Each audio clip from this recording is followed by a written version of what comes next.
সৈয়দপুর বিমানবন্দর থেকে বিপুল পরিমাণ টাকা সহ ঠাকুরগাঁও জেলা জামায়াতের আমির বেলাল উদ্দিনকে আটক করেছে আইন শৃঙ্খলা রক্ষাকারী বাহিনী।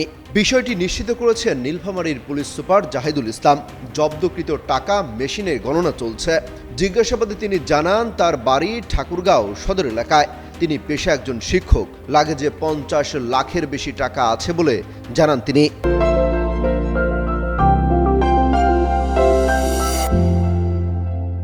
টাকার উৎস জিজ্ঞাসা করা হলে তিনি জানান, এগুলো তার ব্যবসার টাকা।